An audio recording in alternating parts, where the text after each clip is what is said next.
Carlos Mesía de Fuerza Popular. Muchas gracias, Carlos, por estar aquí. Gracias a ti. Nuevamente, Ruth, muchas gracias por venir también. Un día muy especial porque todos tenemos familia, tenemos, si no hijos, recordamos también a nuestros seres queridos, entonces la familia está unida. Pero la coyuntura demanda también respuestas o que nos aproximemos un poco a la situación que nos va a tocar afrontar muy pronto. Así que quiero agradecer a ambos. Como he señalado, son senadores electos, Fuerza Popular, ahora Nación. Y vamos a hablar de la coyuntura, vamos a hablar un poco de lo que nos espera para las próximas semanas. Pero yo tengo una curiosidad y quiero preguntarle a Ruth Luque respecto a lo que va a ser la bancada de Ahora Nación para las próximas semanas, una vez ya instalados en el Congreso. ¿Se van a mantener como una bancada, Ahora Nación, o van a formar un bloque con Juntos por el Perú, Obras? ¿Ya tienen decidido ese tema? A ver, primero que sí hemos venido dialogando con las otras. Claro, han tenido varias reuniones, por eso le pregunto. Exacto. Y definitivamente para nosotros, para esta etapa, sí es importante generar una coordinación y diálogo interparlamentario, ¿no? Y en esa medida hay temas que nosotros durante la campaña además hemos levantado como agendas, como el tema de la derogación de las leyes pro crimen, temas de reformas electorales, modificaciones sobre varios temas vinculados a temas Han tenido ambientales. una coincidencia, así es. Entonces hay temas que coincidimos y obviamente por el contexto actual sí estamos coordinando y vamos a establecer coordinaciones interparlamentarias con Juntos por el Perú, con Obras, y esperamos hacer lo mismo también con Buen Gobierno, ¿no? En aquellos temas que podamos entrar en común consenso. El Partido del Buen Gobierno es, digamos, la cerecita al que todos miran, ¿no? Porque efectivamente, al existir de un lado el bloque que usted ha mencionado y del otro un probable bloque, bueno, ha habido un apoyo en segunda vuelta, ¿no es cierto?, de renovación de Rafael López Aliaga al fujimorismo. Quien queda al centro con los números que pueden inclinar la balanza hacia uno u otro lado, hacia la derecha o hacia la izquierda, es el Partido del Buen Gobierno. De cara a la mesa directiva del Senado, ¿van a ir juntos? No es algo que hemos conversado, ¿no? O sea, definitivamente quien ha venido más coordinando es Alfonso López Chau, pero digamos, creo que sí es importante decirlo, que la mesa directiva es importante, ¿no? Tanto en la de diputados. Ambos tienen experiencia parlamentaria, lo digo para la gente, ¿no?, que nos vea. Porque así que además toma decisiones, así es, ¿no? Define la marcha administrativa, eso lo sabe Carlos, lo sé yo, y creo que no podemos seguir teniendo, por lo menos de la experiencia que yo he tenido estos 5 años, digamos, han habido, por lo menos desde mi punto de vista, decisiones que se han alejado del interés de la ciudadanía, bonos, muchas cosas. Ahora va a responder también. Muchas cosas que creo que tienen que cambiar, ¿no? Tienen que cambiar. Entonces, ¿usted cree que sí es importante que la oposición tenga la presidencia del Senado y de diputados? Para mí, lo ideal es que la mesa directiva sí esté bastante equilibrada con relación finalmente al resultado presidencial, ¿no? O sea, por lo que vemos, los datos, probablemente Fuerza Popular termine teniendo el Ejecutivo, si esto es así, ¿no es cierto?, haya un resultado oficial después de todas las impugnaciones. Así que hay varios temas ahí atrás, ¿no? Desde cómo retomar un tema de contrapeso, es de público conocimiento que nosotros sí hemos expresado, y yo he expresado mi posición sobre esta pérdida de equilibrio de poderes y contrapesos. Para que quede claro, ustedes sí irían entonces por una mesa directiva dirigida, manejada por la oposición. Sí, o sea, nosotros... Sí, claro. Muy bien. Para poder garantizar un equilibrio. Eso es un poco el punto de partida sobre el cual se pueden discutir muchas cosas. Carlos, ustedes desde el fujimorismo, ¿cómo ven la situación que viene, asumiendo que Keiko Fujimori será proclamada en las próximas semanas o días y les toca hacer gobierno, pero les toca afrontar una situación bastante particular, tanto en diputados como senadores? Claro, mira, yo soy un senador electo invitado, no soy un militante de Fuerza Popular, aunque... pero ha sido congresista de Fuerza Popular años atrás. Y digamos, estoy completamente de acuerdo con el programa, las líneas liberales, etcétera. Y en esa lógica me parece sí, en efecto, que hay que recuperar la institucionalidad. El Parlamento, ahora que es bicameral, debe mostrar otro rostro. Ha habido una suerte de desfiguración de nuestro sistema político, sobre todo en el capítulo de las relaciones Parlamento y Ejecutivo, donde efectivamente, como dice Ruth, hay un sobrepeso o una gravitación muy pronunciada del Parlamento. Y o sea, ha estado muy pegado al Ejecutivo. ¿Usted cree que tiene que haber una distancia? Hemos estado en un sistema parlamentarista. Así es. ¿No es cierto? Que hay que acabar y regresar a nuestro modelo. La expresión es Gerí y Balcázar. Así es, ¿no? También, digamos, lo que ha venido sucediendo también, por ejemplo, la caída de Merino, la llegada de Sagasti, todo eso no es un tema que viene necesariamente de este gobierno, sino desde mucho más atrás. Creo incluso que desde la denegación fáctica que llevó a cabo Vizcarra. Sobre todo eso debemos retroceder, ¿no? Para configurar un sistema de gobierno presidencialista, pero obviamente con los frenos y contrapesos. Pero es consciente que hay posiciones encontradas. Ahora Nación, sin duda, tiene una lectura y una visión muy distinta a la de ustedes. Lo acaba de decir Ruth Duque, ¿no? Se tienen que derogar lo que denominan las leyes pro crimen. En Fuerza Popular tienen otra lectura muy distinta. Yo lo que creo es que me parece que el debate que se viene es interesante. Porque pero va a haber ese debate. Tiene que haber. Okay. Porque de mi punto de vista se trata de agotar las narrativas que han distorsionado el buen sentido de las leyes que de mi punto de vista no son pro crimen sino pro derechos humanos, ¿no? Y que garantizan básicamente que, por ejemplo, las colaboraciones eficaces, la ley de extinción de dominio, no significan afectación de los derechos fundamentales. Y sobre eso hay que debatir para que la ciudadanía entienda de la plataforma del Congreso que han sido narrativas, creo yo, preelectorales, pero agotado ese término, ahora hay que entrar a un debate serio, ¿no? Usted habla de un debate y sin duda habrá una confrontación. Sí, que el Parlamento además, es para eso.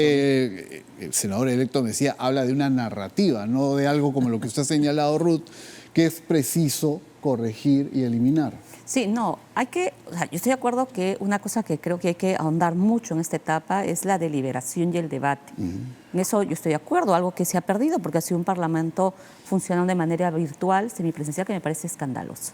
Sin embargo, sí hay leyes pro crimen, ¿no? Y no es que sea un cliché, sí hay cosas muy concretas que se tienen que corregir. El tema, por ejemplo, de la configuración del delito de organización criminal, que ha terminado incluso modificándose en 2 oportunidades, y eso lo sabemos los abogados. En materia penal, eso genere un pequeño beneficio, se aplica en esa etapa, ¿no? Porque se aplica la ley más favorable, y eso ha sucedido. Cuando pasó el tema de la modificación del allanamiento, generó un problema. El tema de la exoneración de responsabilidad penal de los partidos. Ese es un tema que para nosotros también es una ley pro crimen. Segundo, el tercero, el tema de la famosa ley Soto, que ha establecido el plazo de 1 año, ¿no? Para la suspensión del plazo de prescripción, y eso directamente privilegia a altos funcionarios. Y eso no puede seguir habiendo, porque eso significa, digamos, que tú te aprovechas del tiempo y terminas y ese debate de sus que está funciones. bastante claro sobre esta mesa, ¿cómo se va a definir?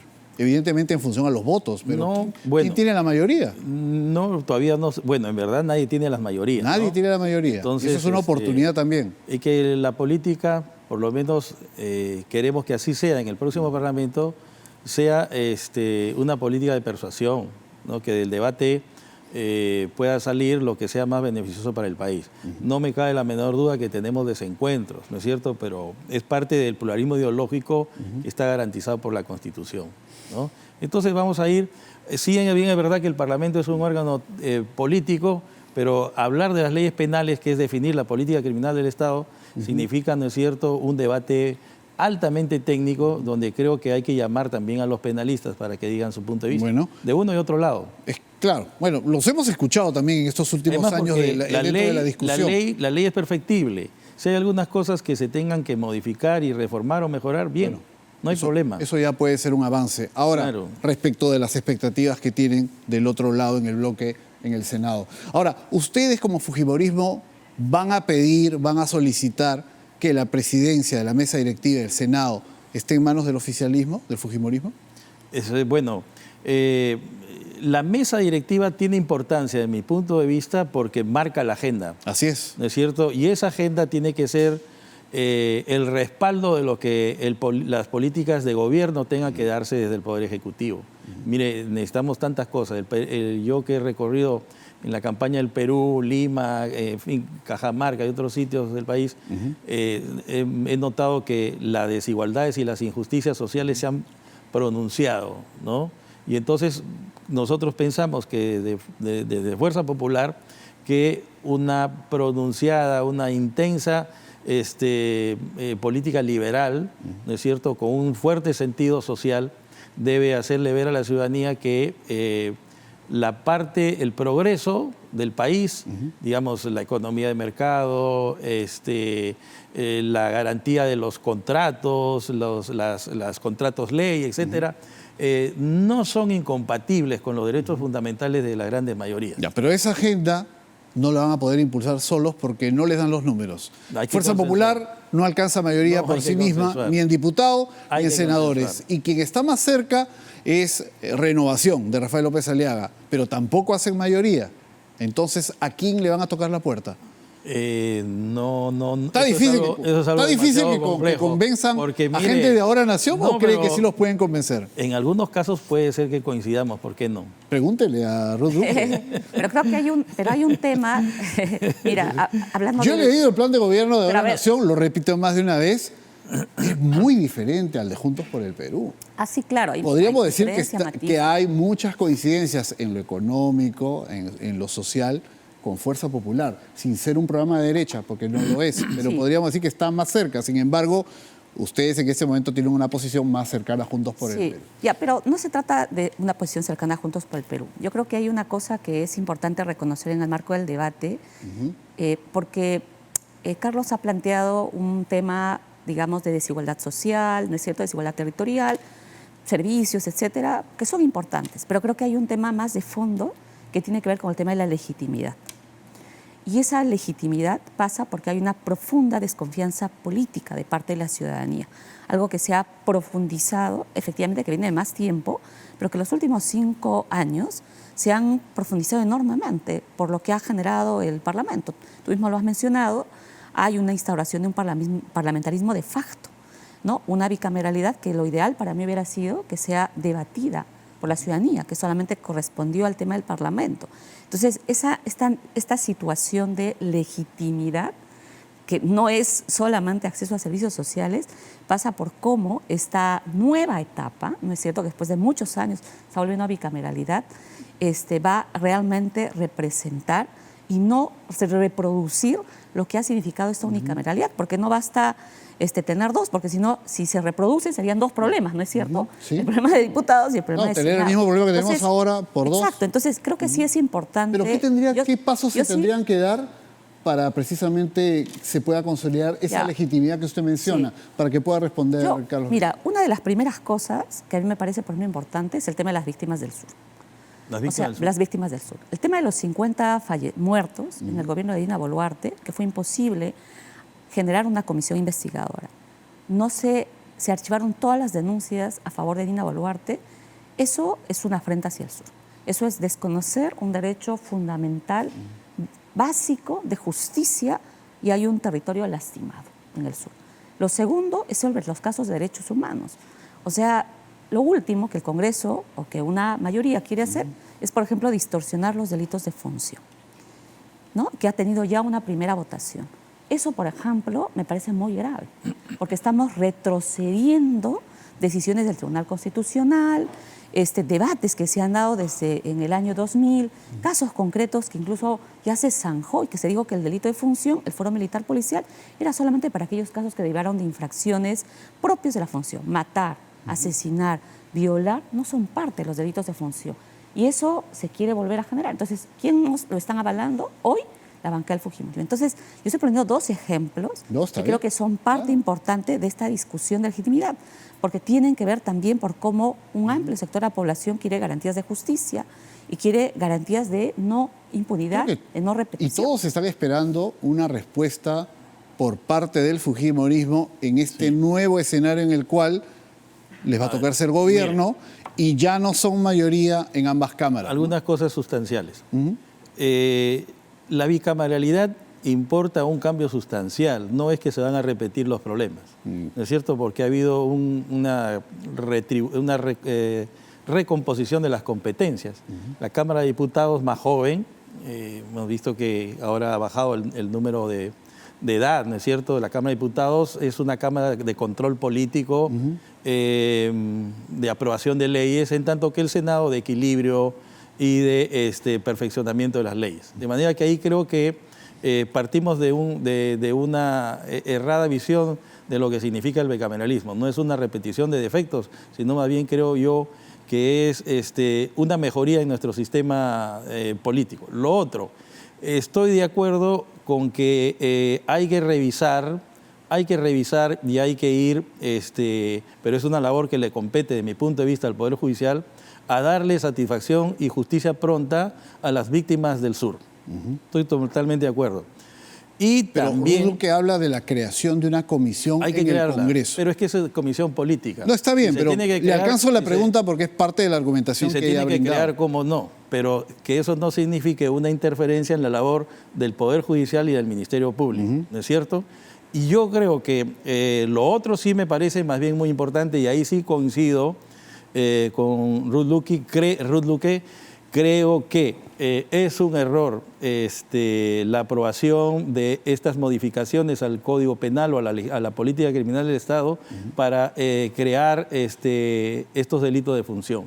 Efectivamente, esta es una discusión que viene desde la década del 80 y ha sido zanjada por la Corte Interamericana de Derechos Humanos, ha sido zanjada por el Tribunal Constitucional. Y creo que hay que ir a un debate ahí, ¿no? Un debate más amplio. Me parece que sí. Más laxo en los tiempos. Sería bueno que este Parlamento no termine de aprobar y que deje la discusión para el próximo Congreso. Pero ahí quizás la invocación tendría que ser a Fernando Rospigliosi, que lo he visto. Él dice que no tiene elaboración directa, pero él es el titular del Parlamento. Bueno, pero los voceros deciden la agenda. Sí, sí. No, pero digo, ¿también se puede, sí, la invocación lo alcanza a él o no? O sea, creo que me mira, pero no me responde. O sea, en realidad, yo escucho a Carlos, pues tiene una posición que coincidimos en ese tema, ¿no? Sobre los delitos de función. Es bueno coincidir, ¿no? No, me parece bien, claro, que haya, digamos, porque, a ver, pero ahorita, digamos, esa no es necesariamente la posición que tiene hoy el fujimorismo representado en este Parlamento, y creo que tú lo sabes bien. Entonces, yo espero que no se apruebe esto. En segunda votación no debería, porque no tendríamos por qué retroceder. Bueno, tenemos un senador electo que además ha sido presidente del Tribunal Constitucional, que ha sido magistrado del Tribunal Constitucional. Pero además hay sentencia del Tribunal Constitucional. Está bien, que está pidiendo en este caso que el Congreso mejor pase la discusión al próximo Parlamento. Creo que necesita un debate más profundo, ¿no? Y entonces una Cámara de Diputados donde se discute este tema y un Senado que pueda reflexionar más a profundidad. Pero a mí lo que me parece interesante es que dentro de la evidencia de temas que los separan, también hay espacios en los cuales pueden coincidir. Más allá del discurso, porque es verdad que acá se puede decir, lo vamos a revisar, pero a la hora de la verdad no se revisa. Sí, pero, no, está bien, pero ¿qué usted dígame? Yo quiero solamente hacer un matiz sobre... Quiero preguntar sobre el tema del capítulo económico de la Constitución, sí, esos temas que son está importantes. bien. Sobre el tema de las 50 muertes y los heridos en el sur, ¿no? O sea, los resultados que hoy tenemos, que fue la primera vuelta, tanto entre Roberto Sánchez y Keiko Fujimori, ambos no llegaron ni siquiera al 25%. Es decir, casi el 80% Hay una desafección no quería a ninguno de los dos política. candidatos. Nosotros llegamos así, con un conjunto de cambios, de contrarreformas que se hicieron, vulnerando la intangibilidad electoral, y que finalmente tenemos esta sábana enorme que nunca olvidaremos, de 35 partidos y todo lo que ha significado, ¿no es cierto? Entonces, creo que hay que reconocer eso. Entonces, hay una responsabilidad enorme en Fuerza Popular de generar apariencia y ser realmente democráticos. O sea, porque... O sea, usted no le cree a Carlos Messier. No es que no le estoy creyendo a él, pero me refiero ya en el conjunto como partido, o sea, como Fuerza Popular, porque en esta segunda vuelta ellos no han ganado dentro del territorio peruano. Entonces, ¿cómo gobiernas si tú no tienes gestos, acciones que generen? Entonces, cuando yo hablo de las muertes, es cierto, la justicia, el Poder Judicial tiene una labor, pero acá hay altos funcionarios involucrados. Aquellos que no son aforados, la justicia está actuando, pero acá hay altos funcionarios que tienen responsabilidad, y por eso yo creo que el Congreso de la República sí tiene que habilitar para permitir que la justicia ha dicho actúe. Que le parece conveniente que haya una comisión investigadora. Sí, pero tiene que habilitarse, ojo, porque no se ha permitido. Ustedes asumen en 35 días van a jurar al cargo. y están asumiendo en poco más de un mes, así que tienen una labor importante ahí que desempeñar y creo que es importante, repito, que en medio de las diferencias que existen haya coincidencias, pero ¿se va a revisar el tema del capítulo económico de la Constitución? Eso significa una reforma constitucional, ¿ah? Por eso le pregunto, ¿se van a impulsar desde el comienzo, más adelante? ¿Cuál es la prioridad? A ver, yo por mis convicciones políticas, por supuesto, es más, creo que todo este nuevo sistema de representación tendría que volver a la ciudadanía. Sin embargo, las reglas han sido cambiadas. En esta bicameralidad, hay que decirlo de manera transparente, una reforma constitucional significa doble votación en diputados en 2 periodos diferentes, y ahí estamos hablando casi de 2 años, y luego en el Senado otros 2 periodos. Estamos hablando de casi 4 años. O sea, eso significa una reforma constitucional. Entonces, pero reformar la Constitución es un tema importante, ¿no? Lo es. No es una ley cualquiera. Pero por eso, pero te estoy diciendo que las nuevas reglas han generado que, si no se ponen las reglas formales, representa este término de tiempo. Entonces, por eso es que mi debate no solamente es legal, sino si reconocemos que hay un problema de falta de legitimidad, si reconocemos que hay un problema, digamos, de que no necesariamente una votación, o sea, te puede dar una victoria legal, pero no termina generando una legitimidad, nosotros seguimos en un ciclo de crisis y de conflicto. Entonces, va a tener que haber un amplio debate para ver cómo realmente en algo avanzamos y se supera ese nivel de desafección y de profunda desconfianza que existe en varias regiones. Quiero preguntarle a Carlos Mejía, ¿se va a revisar, se va a debatir, se va a aceptar que se discute el capítulo económico de la Constitución? Primero tendríamos que preguntar qué es lo que se quiere cambiar. ¿Qué es lo que se quiere cambiar? Claro. Porque si el sistema a mí ya me genera una confusión, porque el plan de gobierno de Juntos por el Perú decía una cosa en primera vuelta y luego ha dicho una cosa diferente en segunda vuelta. ¿Y a cuál le hacemos caso de sus amigos de Juntos? Yo sé que hay que preguntarle a ellos, pero hasta donde usted sabe. ¿A qué plan le hacemos caso? ¿Al de la primera o al de la segunda vuelta? Mira, es que si tú hablas así de planes, yo creo que mi análisis político es que para una segunda vuelta es normal que una fuerza política, en el marco de una amplia confluencia, haya querido ampliar y construir una propuesta. Pero no le digo por qué han cambiado. Lo que le estoy preguntando es ¿a cuál nos ceñimos? ¿Al de la primera o la segunda vuelta? Pero eso tendría que responder pues Juntos por el Perú. Ok, nosotros tenemos una agenda, como ahora a propósito de la legitimidad, la Constitución establece el sistema del balotaje que ha sido tomado del derecho francés, del derecho colonial francés, ¿no es cierto? Con la diferencia de que en Francia, en la segunda vuelta también se elige a las cámaras representativas, a las cámaras políticas, justamente para darle al Poder Ejecutivo la suficiente mayoría para gobernar, lo que no sucede en el nuestro, ¿no es cierto? Es un balotaje imperfecto. Pero, ¿por qué existe la segunda vuelta? La segunda vuelta existe justamente porque la Constitución quiere que el presidente llegue al Poder Ejecutivo con la mayoría absoluta. Entonces, es, entre comillas, la supuesta falta de legitimidad, por 2 motivos. En primer lugar, porque, ya vamos a decirlo, Keiko Fujimori ha sido elegida con la mitad más 1 o con el 50.031 de los votos, que es la suficiente legitimidad de origen. Ahora viene el otro tema, que es la legitimidad en el ejercicio, que también es mucho más importante, ¿no es cierto? Y en esa lógica, al momento de gobernar, uno se gana su legitimidad en la acción. Como tú puedes llegar con una alta mayoría, ¿no es cierto? Pero en el camino, o sea, lo que nos dice es, esperen a que presentemos al Ejecutivo, quienes acompañan, y cuáles son las prioridades. Piano, ¿no es cierto? Está bien. Es más, vamos a trasladar las preguntas a las otras bancadas, vamos a esperar que presenten gobierno, pero creo que es importante escuchar a ambos, porque representan posiciones distintas que han quedado en evidencia, han quedado presentes en esta noche y que son parte del debate que vamos a tener en las próximas semanas. Así que, nuevamente, gracias, Carlos Mejía, senador electo de Fuerza Popular, y a Ruth Luque, a quien conocemos por este periodo parlamentario y que va a asumir como senadora también en breve. Muchísimas gracias, Ruth. Listo, gracias. Habrá oportunidad de seguir conversando. Claro. Igual, gracias, Carlos. Gracias.